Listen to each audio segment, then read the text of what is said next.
Ooh, what's up, jobbers, and welcome to the latest edition of the Jobber Knocker podcast. As always, is Nestlemania alongside for the ride is a man that wouldn't wait 9 days to beat my ass and take my title, JC. 9 days, Adam. Do you know things you can accomplish in 9 days? I'm going to guess you're going to tell me. Not a lot. Okay. Thought you were going to give me a laundry list. Nope. I'm sure you could do something in 9 days. Yeah, How to Lose a Guy in 9 days. Isn't that the movie? How to Lose a Guy in 10 days, I believe. Yeah, exactly. So see, you can't do it in 9. Takes 10. I told you. But now we're just fucked. Evening to the Joe Stopper and everybody else in the chat. We've got a lot to talk about. It's weird. Usually we start in the shine. Depending on how you feel about what happened at the end of Monday Night Raw, I feel like it's pretty headline news.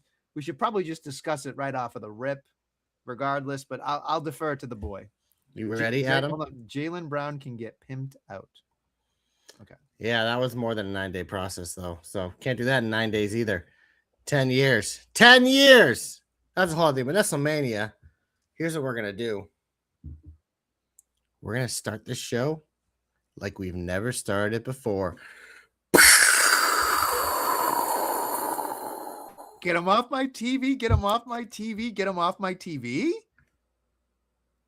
I didn't like this at all. At all. I mean, we heard all the rumors. We knew it was Chicago. We knew Punk was coming back. They do this injury angle with Cody. It's like, okay, it'll probably be Punk. I did not think they'd have him win. Now, we joked about Sammy being a transitional champion, but oh boy, this puts a new definition of transitional because he transitioned to the guy who's going to get beat by the guy.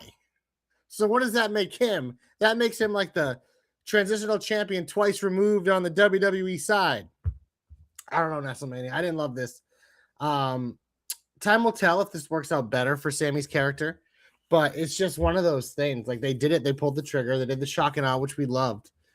But, man, to do it like this, because now it's all murky. We got Punk as the champ. Sammy's pissed. Cody obviously wants in. Gunther's back in the mix. But this was, yeah, I get it, the shock and awe. You do the big pop in front of the crowd. I think Punk's an 8-time champion now, but in Nestlemania, it don't feel right to me. Now, we'll see where they go, because like I said last week, the writing and everything has been better the last month or so. But for this week, just didn't feel good.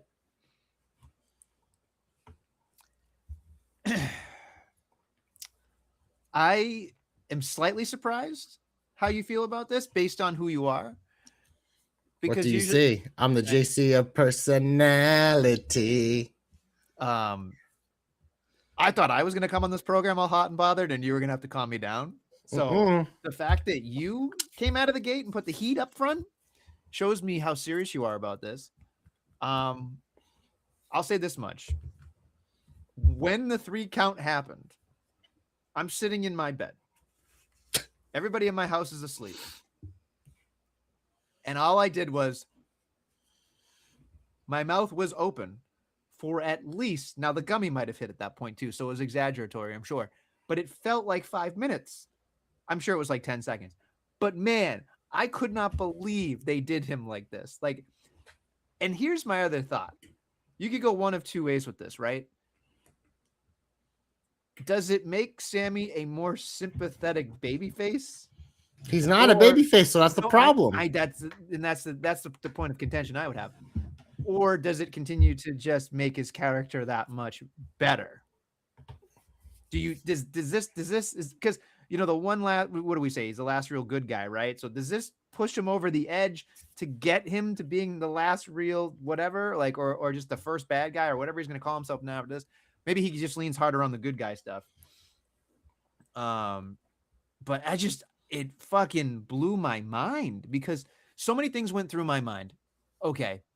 Cody Rhodes clearly had to fake an injury because this is what they do. And, they'll kick the can down the road. I think we both agreed last week or a couple weeks ago that Cody versus Punk didn't need a title. It didn't feel like it needed a title. It felt like it could be Cody. As much as I'm not a Cody guy, I respect what he does, and it's a lot of work being who he is. But I think Cody is at a point now where you can put Cody in situations where he's just as important, if not more important, than a title match. That's just how I feel as a viewer. So I think Punk has clearly been that for a very long time. I don't understand it. But for somebody that's a Cody guy, do you think this is going to go transition to from Sammy to Punk to Cody by August? It's interesting because the Gunther thing is interesting because Cody's going to want to come up with him. And it's, do they do that before SummerSlam, or is that the SummerSlam match and we just do Sammy Punk at SummerSlam? Because we're in an interesting situation where Oba and Brock can easily main event one of the nights. So you could do Sammy Punk, which is in this big mega match, but you could do that to kick off one of the nights, especially because that one could be murky. And then you could just do Cody Gunther as like a co-main event one of the nights of them, and I don't know, some sort of gimmicky match since they've already had a couple here. I feel like they might be doing that because I'm looking at the calendar here. We got 1, 2, 3-ish weeks to build, but they could also do Cody Gunther next week, have Cody win, and he's still number one contender, and Sammy could just do what Sammy does and whatever. So it's interesting because we talked about the Cody Punk thing last week as a potential WrestleMania match. But obviously Punk comes back, wins the title. It's like, well, maybe that's now the SummerSlam match. But I'm curious to see how they do it because, again, I didn't like this as it happened at first glance.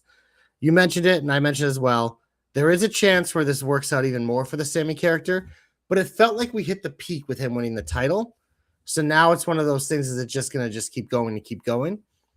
And it's also like the question I would want to ask you is like, do you think Sammy gets this back here? Yes. Or was that it? You do think he gets it back? I think not immediately. But Money in the Bank then? So my thought was, here's what I'm thinking, right? If I had to guess, again, I don't know anything. This is just me spitballing here. I think they pulled the trigger on Sammy because his character's been working. It's a nice little shakeup. They needed to get Punk and Cody in some fresh fashion. And I feel like if Cody held that championship all the way to SummerSlam, it feels like it's a lot. I think Cody's been doing everything correctly. He's been doing fantastic. I don't believe it's his fault, but I believe the way that they present him feels different. Feels like this isn't for you. I'm not speaking for the Joshes of the world. I'm speaking for other people. He's not the same guy to me. Like it's like, you know, when a while ago, this is just serendipitous. You know, a while ago when we were pissing and moaning and we're like, Sami Zayn's not an underdog anymore. Like there's something about Cody Rhodes that feels like because his dad never got it, his brother never got it, and then he finally gets it. It's like, okay, he's our guy, the whole thing. Now it's just feeling like, okay, he's John Cena. Like we get that. That's cool. But I think Cody can offer so much more. So I feel like I'm just not loving it. And the character work just seems weird to me, the way they write him into these things. And the Sammy character's been great. So I'm more interested in my head thinking, okay, they hot-shotted the whole like Saudi Arabia thing because it made sense for the character. And I'm thinking to myself, okay, let's say they originally were going to have Sami Zayn win at WrestleMania in Saudi Arabia, big fucking moment. Well, they already got their moment. What if they try to do that again? But this time with Money in the Bank. Like why? Like, because Money in the Bank got kicked down the road. Because my original thought was, if you look at the way things normally fall, right? Like Money in the Bank would be ready for SummerSlam. That would have been a perfect way for him to get it originally. Now that they can't, they kicked it down the road. He's going to have it in like what, October, they said? Something weird like that. So then you're not going to do it during War Games. They don't bother to do anything in December anymore. They're not going to do it at Rumble or Elimination Chamber because that's already fucked up as it is. So my logic would be is whoever wins Money in the Bank is going to wait and wait and wait. It's either going to be a December month because there's nothing going on and they need a shakeup, or they're going to wait till WrestleMania or after for something like this to happen. And I think WrestleMania in Saudi Arabia makes perfect sense to me. And Sammy's going to win that thing. By hook or by crook, he is going to win this thing because he is going to shove it up everyone's ass. Yeah, I don't know. I'm less confident in that since I already did it. See, I'm of the thinking that he might never get that again, which would be a shame. But it's like it's so fucking cluttered because Punk is clearly going to SmackDown. So you have Punk and Cody on the same show. You still have Gunther hanging out there. So it's just like this to me felt like an even shorter version of the Drew McIntyre reign, where it's just like, you know what? We need Cody to chase into our big events because it works better that way. So who's going to be the guinea pig? And this time it was like, well, you know what? we're gonna have two guinea pigs. We're gonna do Sami Zayn, and then we're gonna do CM Punk. But I also think if they do Punk and Cody at SummerSlam, I feel like they're not gonna flip the title again because someone will interfere, whether it's Sammy or whatever. But that's why I think they might actually do Cody Gunther, Sammy Punk here. Because you mentioned it to me like off top before we started recording too, the promo that Sammy cut where you pretty much said fuck CM Punk. So they can clearly work on something there with it. But yeah, no, it certainly was a decision they made, a decision that clearly neither of us super loved. I want to say I'm willing to give it a chance, but I don't know. I think they might have they just might have got too cute with this one. Something else that you didn't bring up as you're bringing the shell game of what could be SummerSlam lineup card here. This Gunther Aldis thing seems to keep going and going and going. So it could be Gunther and Aldis in a match. Well, so here's the other interesting thing is I could see Cody and Gunther main eventing Saturday night main event in a gimmick match. And maybe it's one of those things. Aldis gets involved there, and then Cody moves on to SummerSlam to face Punk a couple weeks later, and they can set up that Gunther Aldis match, and Gunther can send his old ass into the sunset. I think that's a possibility, but it's just like, where does Sammy fit in the scenario? Because do you think they're going to do another triple threat? Probably not. So it's interesting to see how it's going to play out. But having Saturday Night Main Event in 2 weeks definitely gives the opportunity for them to get to where they need to get in terms of certain things. So yeah, it's certainly going to be interesting, but I don't know. It definitely murked it up a little. It was surprising because I watched it today. I watched it this morning before work. And because last night at the bar, my friend turned to me, he showed me the phone. It says CM Punk, WWE champion. I'm like, how the fuck did we get there? But then obviously when you start watching the show, you see the Cody injury. It's like, okay, that makes sense. But it's just like, yeah, I don't know. I don't think I'm gonna be able to be on board with this no matter where they go with it, because I think there was some stuff to kind of milk here with Sammy. And I feel like they just let it go just for this quick moment, but maybe they'll let it breathe a little bit with Sammy, but I'm not so sure because it's definitely an opportunity just to like have it push it along, and they transitioned from one baby face to another with Sammy in the middle. Do you think you'd feel differently if it was Cody who won? Like if it was just outright Cody? I still probably wouldn't have loved that either because it's just like you're shortchanging Sammy. And if they did do Sammy Cody, like it just Gunther was an easy way to ruin that match. That's kind of what I was expecting. They obviously did it before, but because it's just like you have a lot of moving parts now. But it does feel like now Sammy has gripes with both these guys. So is he going to get a chance to address it at SummerSlam, or is he just going to ruin that match in some capacity? I mean, we'll know if it's Cody Punk and that's not main eventing one of the nights, then you know it's going to be a bullshit ending and they don't want to fucking deal with an angry crowd. But they obviously got some time before then. We'll all be tuning to SmackDown this week to see the Second City Saint on his new home and the fall from this. But yeah, my first reaction is the same as yours. Double thumbs down. Anything else about it, or you want to move on? We can move on. I'm just, you know what I'm glad about is that Jey Uso wasn't involved. That fucking loser. Thank God Cody beat him on Friday. I'm so fucking sick of him around the world title. Go away, bro. So you leave me in an odd position. Do we continue down the heel? Heat. I have like two things in my shine, so okay. let's just go heat, baby. Right, let's just go heat. Okay, go ahead. What else you got? Well, you said you have something else that I led you down a direction. No. I was saying you led me down a weird direction because you would never done the heat before. That's what I was going to say. So, well, speaking of title changes, what do you think of the Vision winning the titles back? This is where I was going to go. If we were cow manure. I mean, as we say in the Nestle household, malarkey. That's exactly how I felt about this one. First off, am I supposed to believe? First off, like this is the part that drove me fucking beyond bonkers. Right? I'm watching this program, and I'm trying to enjoy it. And I see them lining up and Paul Heyman giving them tough love speech. And I'm like, okay, sure, whatever. That's stupid, but okay, because last week he didn't even give him the time of day. Okay, great, whatever. Then they go and have the match, and then fucking Maxine comes out, gives a low blow, and they fucking win. The minute they win, I'm like, okay, what world do we live in where this is a good idea? It's like they can't stop themselves from being like, this is what we're going to do for the fans. we don't have good tag team wrestling, so we're just going to continue with these tag team storylines. And I'm like, okay, I'm already mad. Then I see Maxine jump into Theory's arms and they make out. And I'm like, all right, flag on the play. We both know that Maxine's hubby is down in NXT, crushing it. So then my sensors go up, right? Like I'm like, what the fuck is this? Clearly we're trying to, act, but we're in a weird place in the world where we already know everybody's business. And then we know Austin Theory's got a fiance or a girlfriend or something. And I'm just like, I can believe all that shit, I guess, on a certain level. Yeah, But because again, like you're watching a TV show. right, It's you are. acting. Yeah, and I can get to it, but there's something about Austin Theory throughout this entire process.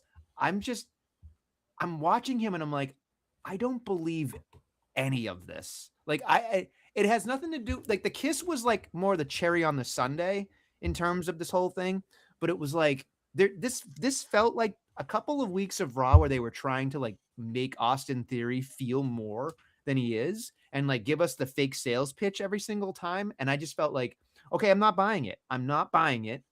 The Vision lost. Okay, maybe we're gonna cut our ties with Heyman or whatever. So then they lose, and I don't fucking get it because it's a bad. The Vision in general is bad. I think we all agree the Vision is bad. Let's cut our losses. But then the fact that it was like, okay, they win, Maxine makes out with them. I could have done without the making out thing, but whatever. I guess I can get over it. Then the Heyman backstage thing was like, that's step one. At least somebody did something right. And I was just like, okay, great. I have a hope in my mind of how to fix all this. But like, I kept thinking to myself, like, why are all of them being neutered by Heyman? Like, I don't understand. Here's what I have a problem with. At least this is my theory, no pun intended. And JC, you can correct me if I'm wrong. Every person that Paul Heyman has had like really intricate relationships with, in my opinion, that have been somewhere and done something over time, he's always felt like he's the addition to something. He's like he's the scared side piece that's just like, yes, my tribal chief or my beast or like my best friend CM Punk. Like he just feels like he's an accoutrement. But those three guys he's talking to, especially Braun Breaker, like Braun Breaker could grab him by the fucking throat and lift up his penguin ass and like do something about it. And the fact that they just all sat there, I was just like, this makes no fucking sense. Where does Paul Heyman get the balls now? Like, I don't understand it. That's my biggest problem with this is why is Braun Breaker a sidelined backbone bitch? Like, right? Like it just like I literally celebrated the Vision losing to the Street Profits so Braun Breaker could be set free. Then we come back this week. We have this dog shit fucking thing where look at Theory needs Maxine. Theory sucks. He's terrible right now. He sucks in the Vision. He's not believable. He's not interesting. He's dropped every main event ball he's gotten, including this one. Maxine can definitely help him for sure. I'm fine with trying to do that, especially when Logan Paul's out, have him around, build up Theory. But Braun Breaker has to get away from these fucking losers. And look it, they're all in on Heyman with Lesnar right now, but it's like Lesnar's done after SummerSlam, more than likely. And Heyman's going to want to crawl back to Braun Breaker. So it just like, I don't mind him distancing himself from Theory and whatever and that shit, but like, that was the big thing for me is like, why is Braun Breaker in the background? This is fucking stupid. It's like, just have him off TV. It just like, that's why putting the titles back on them, I was like, okay, now Braun Breaker's back in the shitty tag team where Austin fucking Theory's the focus. And this little dorky manager who gets his ass beat almost every week is the one cucking them.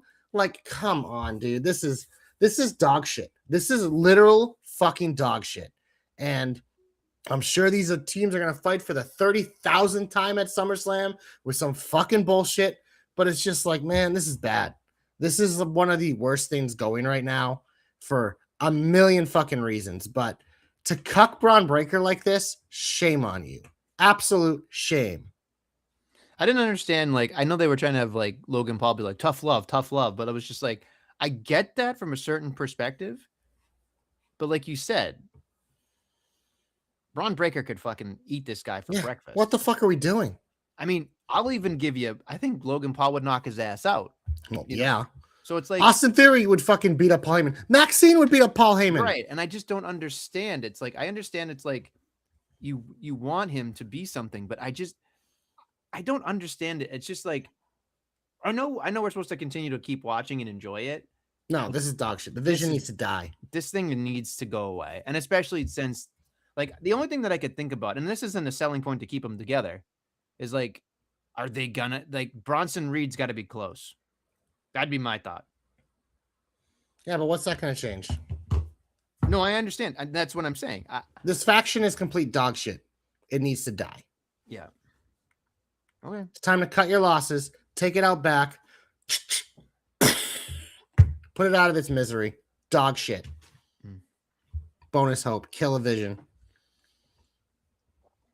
All right. Well, you said you had other stuff in the hope. In the heat. Go ahead. I mean, everything else except for 2 things. So go wherever you want. Wow. Okay. Wasn't super impressed this week. Okay. Do we care about Rollins and LA Knight? Was that? So that was one of my pieces to shine. Is I thought LA Knight Okay. fucking ran circles around that fucking dork this week. Okay. LA Knight fucking shined. That was a fantastic promo, and the crowd bought into it. Seth Rollins can't fucking hang with him on the mic, just like you can't hang with any of the top guys on the mic. And I watched this, and I'm like, yeah, I'd rather have LA Knight as world champion than Seth Rollins. I'm at that point. Seth is so fucking stale. Seth's stale ass Rollins. Like, that's what he should be. He is so fucking boring. I don't give a fuck about him and Roman Reigns. But I'm watching this, I'm like, I'd rather see LA Knight and Roman Reigns. That's the fucking world we're in right now, Nestlemania. Because I watched that promo, I'm like, one of these guys talks like a top guy. The other guy plays one on TV. Wow. Yeah. That's kind of heat. I will say I enjoyed part of Rollins' promo at the beginning. And then when I started dying, when LA Knight was like, brother this and brother that and brother this and brother that, I was like, this is like, I get it. He's like, my God, like, stop it. Like, he literally like cut the promo that we cut on the podcast last week about those two sucking each other off. It's fantastic. It's like, that's what I get. It's like all of us watching thought that same thing. So someone needs to come out and say that to them. Because it's so true. Yeah. Brother, you lost in the fucking first round of the King of the Ring as well. You just come out and you suck Roman Reigns' little fucking Samoan dick and you get a title shot? Fucking gross. Yeah. Shield, yeah. After you butt fucked him with a chair, now you're butt fucking him in the front. Whoa. I don't know how that works. Yikes. Yeah. Yikes. Dog shit. All right. I don't know where else to go, honestly. Like, a lot of it was just a lot of nothing. Yeah. A lot of nothing. Like, there just wasn't a lot going on. I mean, the entire fucking women's division is a fucking nightmare with these 6-woman tags every fucking week. I think it's hard for me because all I kept thinking about was, my fucking goodness. It's like, okay, the women's 6-man tag, 6-woman tag, excuse me. Chelsea's mega over, which is the only highlight of that.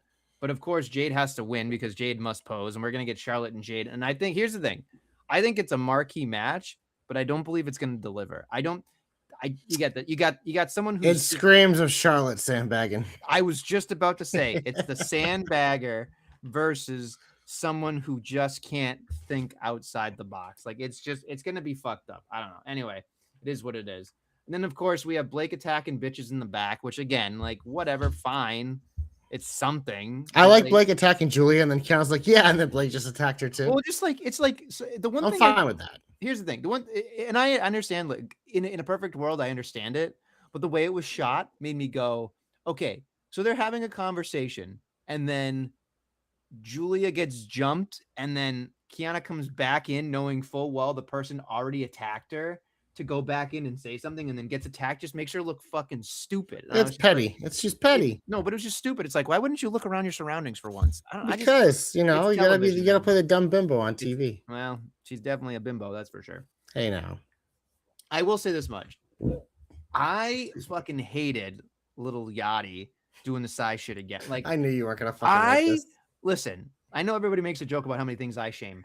But you're the ultimate size shamer. You and Little Yachty are like the same person. What?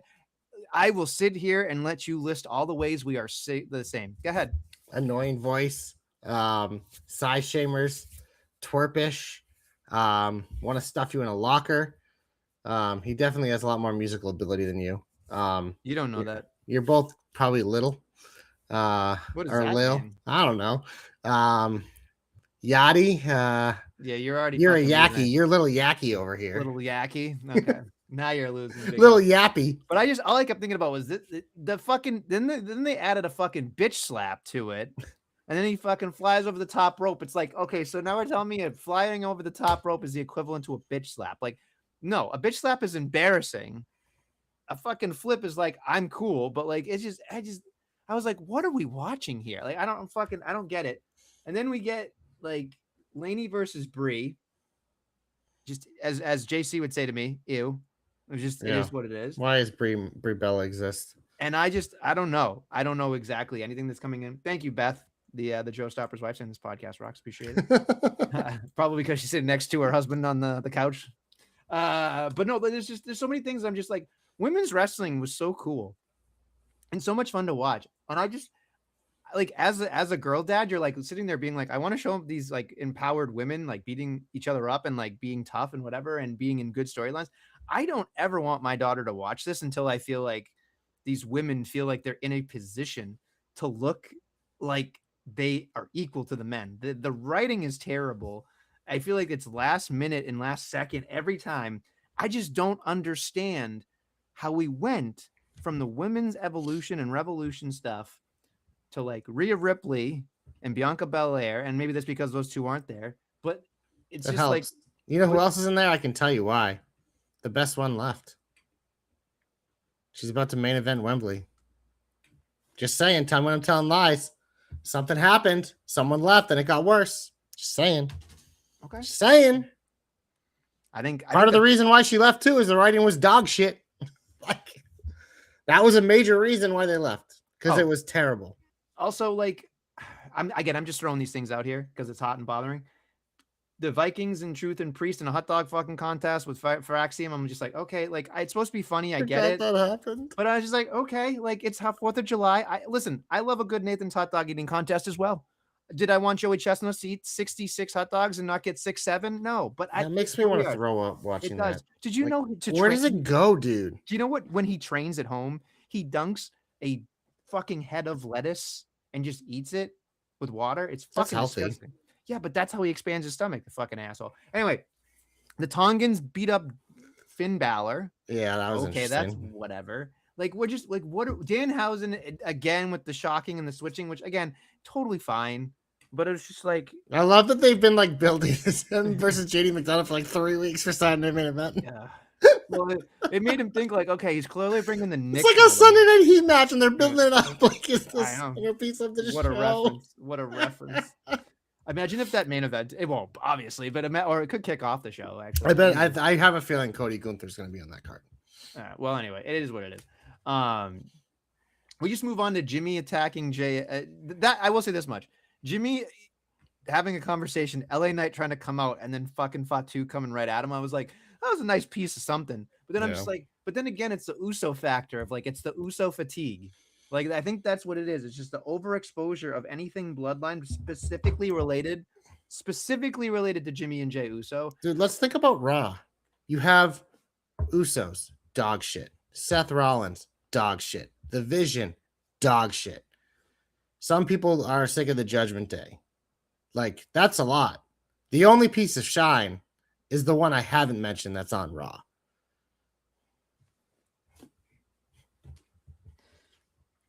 Wow, okay. He's going to keep doing it and then not tell the crowd what you're doing? Okay. Oh, bah. Yeah, there you go. Always in the shine, Obafemi. Every time he cuts a promo, I'm like, he's fucking here. He went toe-to-toe with Paul Heyman, Nestlemania. Toe-to-toe. I'm not alone because you watch that fucking crowd. We are into every word in that shitty fake accent he says. Don't care how hokey the dance is. Don't care how hokey the accent is. Don't care how hokey some of the shit he says is. It just, he's so freaking good. And I cannot tell you how hyped I am for this trilogy fight between him and Brock Lesnar. Like, it feels like the end of a historic feud. Spoiler alert. Rivalry of the year. Obafemi, Brock Lesnar. Nothing else will even sniff the jock of these two men. Okay. Am I wrong? No, listen, I will say this much. I felt like he's clearly over. He's got everything he ever could need to be a fucking bona fide fucking Hall of Fame superstar if he wants to be, right? Like if he wants to make this his fucking calling for the next 20 years, he can. We'll see what happens. I will say this much. And again, I'm not nitpicking to nitpick. I think it's just there you go. His charisma completely overcomes the script writing. Okay, that's a fair assessment, Joe. I'd believe that. He did. He has charisma, aura, all those words that people use to describe it. So Bufemi. Yeah. I will say this much. And again, I'm not blaming the people in the ring. But I think you and we've said this many times over the many years we've been doing this. Sometimes you've already sold me the match. Like there's nothing else to say. Yeah. So I felt like I was watching this promo and feeling like there was a feeling of sameness to it. It was still entertaining and still good. It was still better than anything else on Raw. Right. And I just, but I felt slightly cheated in that it didn't advance anything. Well, there's nothing to advance. Right. You know, that's why Brock doesn't have to show up to work. Right. You just have Paul Heyman go out there, be a fucking penguin. Oba come out and growl at him. Right. And well, I'm curious your thoughts on this because it does. I know you'll have a reason for it, and I know that you'll make sense of it. It was something that they really hit home like 3 times in that promo. It was like, who's going to be the unbeatable person? Like, who's going to be like, I understand that, but if Oba Femi is the winner of this entire feud, which you would think, hopefully that would be the way it goes, and he's considered the unbeatable guy, are you really going to be able, like, can we as fans, if you've already labeled this guy unbeatable, even though he's lost already once, okay, let's forget that for a second. He's supposed to be unbeatable all the way to WrestleMania? It's just a moniker, bro. No, I understand that, but I feel like when you say it that many times, you're hitting a point home instead of trying to give somebody just the rub, as they say. So it's weird to me because they punted on the King of the Ring SummerSlam match, right? Then they say this shit, and it's just like, I don't know. I'm not having a good feeling about it. I'm just not, because I feel like they don't do a good job of getting people to a point where, like, oh my God, they're always going to win, because they can't do that. They can't Goldberg somebody. They've never been able to do Goldberg anywhere. Like Asuka and NXT was the closest they came. Right. But then, of course, like, remember how she just lost to Charlotte at WrestleMania, and we're all like, oh, yeah. What? Like, it was weird. Like, it didn't make any sense to me. So I just feel like when they come to these situations, they kind of paint themselves in a wall. I understand they're hoping people forget about it, but I won't, clearly. So it's just, I don't know how you feel about it, but you're just obsessing over a word they're using to hype something. That's fair. That's a heavyweight fight between 2 guys. They've each won one. They're pretty much saying whoever wins is the real number 1. Like, it's just like they're the fucking king of the jungle. That's all it is. And they're using the word unbeatable because that's just what they're doing. It's just like Brad Stevens likes to say optionality, which just means he's a fucking cheap ass team. But yeah, unbeatable optionality, baby. Is optionality a real word? Brad said it about 30 times in that press conference. That doesn't make it real. It's a real word, but it's a really dumb word. It's just keeping yourself open to different options. Kurt had a good streak going. Didn't he debut in November and lose at the Royal Rumble? You're talking about Kurt Angle, right? In WWE? He debuted in November. The only reason I know this is because my brother and I have a specific memory of this. He debuted in Survivor Series, and then he lost the Royal Rumble to Taz. It's like 3 months. I mean, that's nice, but you honestly know what the closest thing to Goldberg's streak was? Is not WWE. She now works for WWE, but it was in AEW. Okay. It was Jade. Mm-hmm. That was the best streak that anyone has done since Goldberg, in my opinion. Okay. It paid off too, because the person who beat her, like, it built up. They just dropped the ball afterwards, like they always do. But that was a couple years, like 2 years almost with her with that thing. So that was the one that was actually done like Goldberg, the only one. Mm-hmm. Okay. Yeah. Anything else that's hot and bothered or shine worthy? I mean, I don't even know where we are anymore, because that was my piece of shine. I think we're all over the place. I think we just kind of skipped the shine today and like sprinkled it in, you know. Wow, we went heat heavy, baby. Well, when you fucking do the shit they did on Monday, man, and you're surrounded with all the other shit that you do every Monday. We didn't even preheat the oven. We just went for it. Yeah. If you know what I mean. Yeah. Speaking of ovens, Raw dog. Mandy Rose got one in the oven now.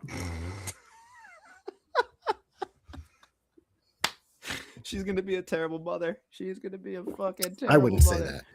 She'd be a great mom. She Her doesn't have to fucking work. She can spend all her time with her kid. Yeah, what we already talked about this in the knocker thread. What she did is irreversible for her child. That's just how I feel about it. There's people have been doing that their entire lives. No, listen. An actress does a naked scene in a movie, she can't have kids. I'm not one. That's not more people see that shit than see Mandy's playing with herself. Listen, saying. Just saying. Listen, Sydney Sweeney can't have kids because I seen her titties. No. Listen, it's just harder for kids. It is. Nah. Listen, I am a grown man. I'm not gonna poo-poo someone doing that. I'm just saying, I feel for the children. That's all. The people that are born into that situation. That kid's gonna be set up pretty well in life. Yeah, because of what she did. Hope is the husband looks like the man's got like no brain left. I just well, he probably has CTE from playing football. He was a safety for the Bucks.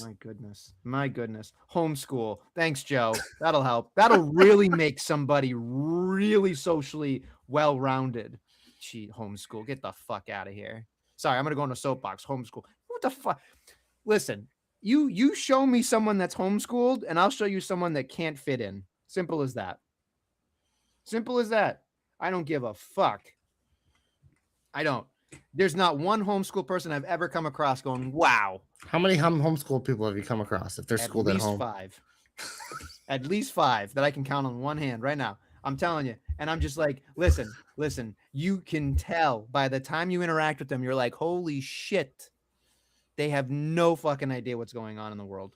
They have no idea how to interact with people. You know how hard it is? Hold on, this is where I'm going to get into my soapbox. Do you know how hard it is? I work at a fucking high school, and I watch kids not be able to have conversations with each other in like looking in the eyes when you're having a conversation. Well, they're at that awkward age, bro. Their bodies are changing and all that shit. No. Listen, you're trying to give the parenting fucking birds and bees speech. I'm talking about this shit as like a general thing. Kids and COVID fucked up kids in general in terms of fucking everything. It's just. I am watching it every day going, so many children have no fucking idea how to socialize. It's just it. Well, it's because everyone's on their fucking phones nowadays, bro. That certainly doesn't help either. You're right. Yeah. So that damn social media. But like, man, I'm sorry. I don't know why we turned this into a thing. I'm sorry. But it just fucking grinds my gears. Homeschooled. Get me the fuck. You get mad whenever I fucking shit on Trump and you're here shitting on homeschooling. Listen, I understand that people should do it. But my goodness, if you're going to do it, like get like 6 to 10 people in the neighborhood and do it together. Don't fucking homeschool your kid by yourself. Just don't. I don't care. The more you know with Adam Nussel. The more, sorry, the more, like here's the thing. You're going to drop that kid into middle school all of a sudden? You're going to drop that kid into high school? Oh my God. You're better off homeschooling them all the way to get a GED. Honestly, you're better off. At least in college, everybody's fucking weird and everybody's experimental and doing weird shit. Like, that's fine. He's just a weird kid. That's fine. It's fine. You are fucking out of your mind. Yep. This is what happened when Sami Zayn gets a 9-day title reign. Yeah. That's where you put me right there.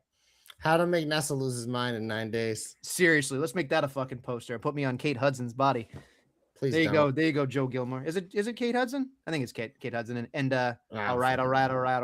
So, yeah, I haven't seen that in forever, but yeah. Sure. Yeah, your next date night instead of doing. I've seen that movie several times, but I fucking is that your go-to when you're on Netflix and chilling? No, I've just seen it. Oh, okay. It always used to be on TV. I didn't know if you had. Back when we used to channel surf back in the day before the days of streaming. I didn't know if you had a thing where you had when you have a lady over and you needed Netflix and chill. I didn't know if you had a go-to movie that. I don't need a movie to prime that shit, bro. It's a well-oiled machine. I don't need that shit. I provide the entertainment. What are you gonna do? Walk around Nation and go, look at me, I'm Ellen. No, I say, hey, look, I'm Hank and Tank. Honk, honk. I'm a belly boy. Tucky. I can just see you now go tucky. Oh God, this is great. This has nothing to do with wrestling, but this is what happens. This is what fucking happens. Oh, Lord. I needed that. Thank you so much. I really needed that. That was fucking funny. All right, you want to get to your hope? I don't have one, so you better go first. All right. My hope is going to bring us back down to not having any more fun. So here we go. My hope is simple. If we have to fucking continue with this stupid fucking faction called the Vision, can we please have them all turn on Heyman? Let's just have them all turn on Heyman. I mean, I just feel like you can get Heyman off television. You let him fucking go through and do whatever. I feel like Heyman in that group takes away from Heyman being who Heyman is. Now, I know he's done a lot and whatever. I don't know. It's so hard to fucking watch Heyman align himself with fucking shitty people. He already did it once with Axel and Ryback or Rybaxel. And then they fucking did, killed the Cesaro thing. Like, they've done it before where they've done too many fucking people. But my goodness, I can't do it. My hope is just fucking just schism right down the fucking middle. Let's get Heyman off to do something else, or get him off television for a little bit. And maybe if Breaker has to break away, fine, put him back together. But get Heyman away. I don't see any value in keeping Heyman with them anymore. I think it's too far gone. As we say on this program, you've left the dolphin. Get him off my TV. Get him off my TV. Get him off my TV. Logan Paul's fine on his own. Braun Breaker's on his own. Maxine is fine doing whatever Maxine wants to do. Austin Theory, I'm sorry. You're just not cutting it for me. You should just go and do something else with your life. And that's it. Like, I feel like they all need to get away from each other. That's it. But Heyman, bye-bye. That's my hope. My hope's pretty simple. And I never, ever, ever thought I would utter these words in Nestlemania, but we've been checking boxes the last couple of years in WWE. People winning shit that we didn't think they were ever going to win. So Money in the Bank's coming up. It's time. L.A. Knight. Yeah, give him the Money in the Bank. Let's fucking do it. We just gave Sami Zayn a charity 9-day title. Let's give LA Knight the real title. You know what? Let him cash in on that fucking tribal cuck Roman Reigns. Finally get the last. That poor motherfucker has been feuding with the Bloodline literally almost his entire career. So you know what? That man deserves reparations in the form of a World Heavyweight Championship. So give that stupid fucking blabbermouth bitch the Money in the Bank title. Let him have a shitty wrestling match and cash in on Roman Reigns. I don't care if it's a 1-day reign. I don't care if it's a 2-day reign, 3-day reign, 3-month reign. Yeah, let's just do it. Because you know what? Nestlemania, after that, we'll look around and be like, the only people that we want to win championships now are the young guys. Mm-hmm. Because we finally checked all the boxes of the Sami Zayns and the LA Knights. It's time, baby. That's my hope. Hashtag JC knows. Hashtag JC's hopes come true. I just fucking hope for LA Knight to win Money in the Bank and cash in on Roman Reigns. Welcome to wrestling in 2026, brother. I don't know what changed, but maybe that promo puts you in the mood. I don't know. I mean, I think it's just like I had to watch a promo with Seth Rollins and he saved it. It's enough for me, baby. Just give him the title. That's where we're at with Raw. Dude, I feel like that's not a bad thing to think, but like there's also the Obafemi factor. It's just like that was my other thought is that Oba could just win Money in the Bank, but it's like he won King of the Ring, like you know what I mean. So it just, I don't know. I'd rather have Oba win the Rumble. Especially if Roman still has it, like Oba Roman at fucking WrestleMania, I think would be great. I just feel like we're at a point now where it's like, oh, I won the fucking King of the Ring. I'm not going to use it. I won Queen of the Ring, and I'm facing the person that I beat in the finals. Yeah. Okay. Then we have a fucking guy win the title. 9 days later, he loses it. Like we have the tag title sloppy. I love good curveballs, but these are just fucking low and outside. Like it's desperation. They're desperation balls, Adam. Desperation balls are right. Yeah. That's right. You're right. You're absolutely right. Should we get to our comeback? Don't call it a comeback. She's been here for many, many years. I'm giving my comeback to one member of, I have to think of their name because I want to say Toxic Fatally Attraction of, what is their actual name? Fatal Influence. There you go. I'm giving it to Fallon Henley, Nestlemania, because you know what? You know what I listened to on my travels this weekend? What do you want to talk about? The greatest podcast besides this one? Probably definitely better than this one. Much better host. Better and more handsome host. But her story is pretty crazy. And Cody knows how to pick his guests. So it's worth a listen. So check it out. Fallon Henley, someone who's been in the system a while, kind of ran hot, then kind of fizzled, and it's just kind of been like background attention at this point. But her story's cool, and I was already rooting for her, and I'm rooting for her more now, but definitely check it out. So I'm going to give her my comeback this week, Adam. I had popped in and out of it. I've watched a little bit and listened to a lot of it. The fucking Aaron story about Arby's had me in fucking Yeah, that was good. stitches. What a dork. Like, What a fucking dork. like my goodness, my goodness. It's good. It's good to know no matter where you are in the world, there's always somebody who can't talk to a woman. That's it's just it doesn't fucking matter. Like it's just god damn it. And like Cody Rhodes is like Jesus Christ. Like he blows up all of his friends' spots. Oh, he loves that shit. That's what he lives for. He's that friend. He just like he lives off other people's failures. What a fucking asshole. Like that's what it is. We all have those friends. Did you I can't. My comeback goes to one Vikingo because I did not expect him to be on my fucking programming on Friday night. Had a great match against Phoenix. I fucking loved it. Obviously, Phoenix won. I was surprised. I was like, they put him in this position. They must not really love him because wasn't he like the mega champion or something? Like he was like the guy. And then all of a sudden, I'm like, WWE got a hold of him. And they're like, yeah, what else we got here? We got like fucking all these other fucking assholes who are so much better. So we're gonna give him the title. But man, he's really good. I feel like he's still gonna hurt himself with all these flippy dippies. But man, every time I see him, I'm just like in awe of him. And then of course, I'm just excited to see Phoenix doing something. Same. And I think like I've always been a fan of Phoenix. Obviously, Penta is definitely better in the WWE based on his character alone. But I've always been a huge fan of Ray Phoenix and what he's done. So like anytime he's on my TV, I'm glued to it and I enjoy it. So please keep that going. And I think it's definitely good for everybody. Big old finish, I guess. Big old finish Nestlemania on SmackDown.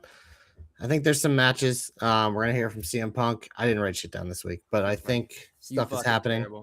I know on Monday there's a number one gauntlet contender match for the IC title. I was gonna make that as my hope and hope for Ethan Page or Rusev, but I'm assuming it'll just be Gable and they'll do Gable Penta at SummerSlam, but we shall see. I feel like there was something else, but I'm not. I don't fucking know. You know what I should have done? Since we're probably not talking about Raw SmackDown anymore. I should have given AEW my comeback. That's what I should have done. You want to know why? Why? I watched on last Wednesday. I'll also read the Jobber Knocker for our boy the Joe Stopper who does a yeoman's work watching all this terrible AEW stuff. At least that's one man's opinion, but he does a great job putting it in a nice little, just a nice way of digesting it. Because honestly, I can't digest 2.5 hours of bullshit. But I will say this much: they did a fantastic job creating the stakes for All In, creating the stakes for Kenny Omega with MJF. I thought that was fantastic. And I really am looking forward to Beach Break on Wednesday. And of course, it's going to be headlined Kenny Omega versus MJF for the AEW title. If MJF wins and Kenny loses, Kenny can no longer ever challenge for the championship ever again. Obviously, we're going to call that the Cody Clause. They fucking love this Cody gimmick now in AEW. Like, it just... If I will say this, MJF better fucking win, because if they have fucking Omega Ospreay, my boner for whatever what is it called? Is this all in or all out? It's all in, right? Yeah. My boner will go fucking so flaccid. So I don't want to fucking watch decrepit Kenny Omega fight Will Ospreay again and them have a fucking gymnastics jerk off session. I want MJF and Ospreay because I think the moment for Ospreay is so much bigger overcoming MJF. So don't fucking do it. And Omega, you know what? He doesn't need that title ever again. He doesn't. I feel like there could be some chicanery. And yeah, I feel like if you watch, I watched MJF wrestle everyone's favorite wrestler, Mark Briscoe, on Wednesday. And all I could think about was, man, that hyperextension of his knee really limited him. Not like MJF wrestles like Ric Flair anyway, where he slows down and it's totally fine. They've done it 3 times in 7 years. It's a lot. Now, he's going to defend AEW because he's a homer. Yeah. But I will say, I could see them doing a triple threat, but I don't feel like that really screams something they're going to do. There needs to be one-on-one. I don't feel like bullshit. Fuck Kenny Omega. He doesn't need it. Glory hogging bitch. I just feel like there's that one thing where it's like they're just going to let it go. I don't know. Anyway, another match that might get your flaccid boner up is your boy Takeshita taking on Kyle Fletcher for the international. I'm sorry, is it the international? Yeah, the international title. I thought they were. Oh no, Takeshita broke away. No, they turned on each other. I can't keep track of the fucking Thumb family. Anyway, I'm just telling you, that sounds like a good wrestling match, right? Right? Sure. And just in case your boner wasn't more excited, we're going to really give you a dose of Viagra here as Tommaso Ciampa takes on Jericho. I'd rather fucking stick my dick in a fucking blender than watch that bullshit. Dick in a blender. Yeah. Wow, you have a way with words, my friend. Yeah. You have a way with words. There are two things that I don't care about. One is Chris Jericho. Two is Chris Jericho. Three is Tommaso Ciampa. This is weird to me, but okay. This is where I'm. Joe, I hope you're still here, and I hope you're listening so you can type fast.